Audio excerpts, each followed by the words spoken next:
Hey, fourth grade, Mr. Gamberti here, and in today's video, we're going to be looking at how to represent double-digit multiplication using a base 10 grid, so making an array, and then I'm also going to be showing you how to do the multiplication using something called an area model when you don't have a grid to represent. So the first thing we're going to do is look at our problem. We're going to do 24 times 13. And so before we get started, let's talk about the structure of multiplication. The first number, 24, that is going to represent our rows. And remember, rows go horizontal, they go across. So here you can see these are our rows.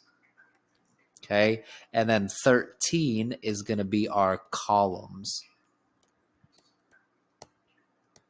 And columns are vertical. They go down. Okay, so we have 20 rows and 13 columns, 24 rows of 13.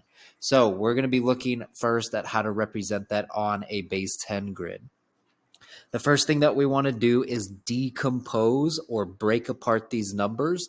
We're going to break them into friendly numbers, groups of 10, and then the remaining number.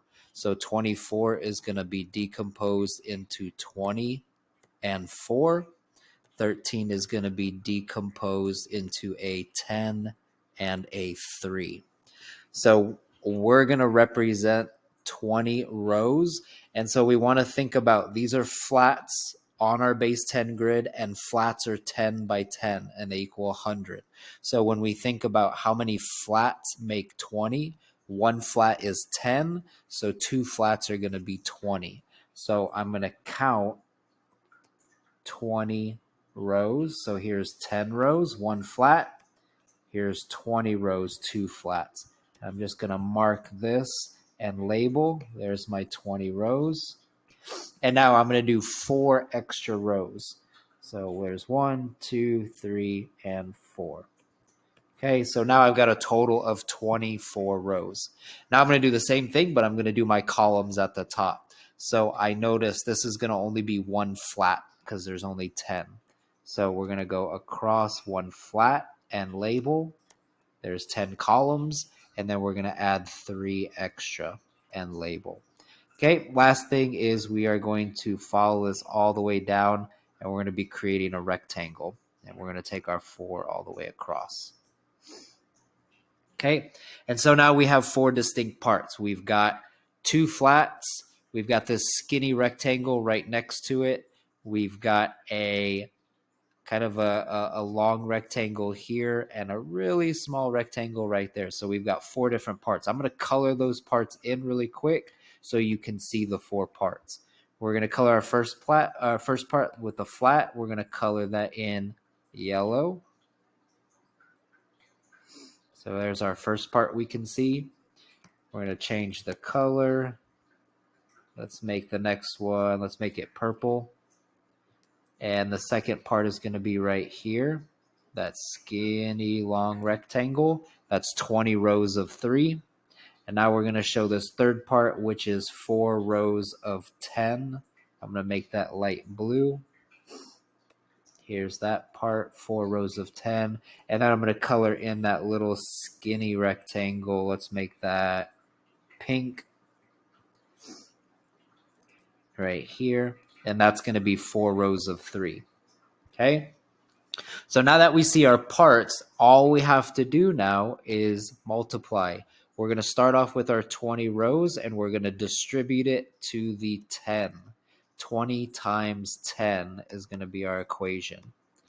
And so that's going to equal 200. We've got 2 flats here. Each flat is 100. So our total product is going to be 200. Next thing we're going to do is distribute our 20 to our 3. 20 rows of 3 right here. That's our long, skinny rectangle, and that's going to give us a total of 60. Okay. Our third step, we're going to take our 4 rows, and we're going to distribute that to the 10. 4 times 10, 4 rows of 10. And that's going to equal 40. And then finally, we're going to do our last little small rectangle here. We're going to take our 4 and distribute it to the 3. 4 times 3, 4 rows of 3. 4 times 3, and that's going to equal 12. Okay, now that we have the totals for each of our 4 parts in our array, we're going to add all 4 parts. We're going to add 200 plus 60 plus 40 plus 12. So we're going to set up an addition problem. 200 plus 60 plus 40 plus 12. And that's going to equal 2 and the 1s, 11 and 3. So 312. 24 times 13 is 312. So how do we represent this problem when we don't have a base 10 grid to draw it out and show it as an array?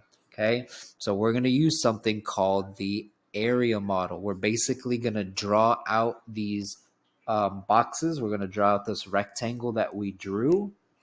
We're just going to make it like this. We're going to draw a rectangle, and we're going to split it into 4 parts.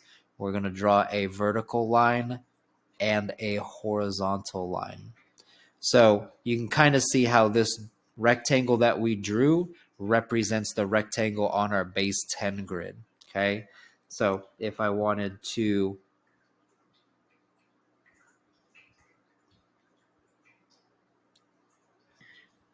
if I were to take this and rotate it 90 degrees and make it vertical, you can kind of see how it represents the rectangle that we drew on our grid. Okay, so let me take this and turn it back, and I'll show you how to use this area model to find your answer.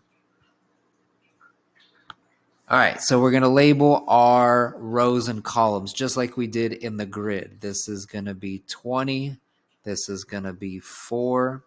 Up here, we're going to have our columns, which is 10 and 3. And we're going to do the same exact thing, except we're not drawing it out. 20 times 10 is going to give us 200. 20 times 3 is going to give us 60. And now we're going to distribute the 4. 4 times 10 is going to give us 40. And then 4 times 3 is going to give us 12. And all we have to do again is just add all these parts. So 200 plus 60 is going to give us 260. Down here, 40 plus 12 is going to give us 52. And if we just add those up, we get 2 on the 1s, 11, 10. So we'll regroup, and 3. And there's our answer. It matches. So this is how we represent multiplication in the base 10 grid, making an array. This strategy right here is called the area model.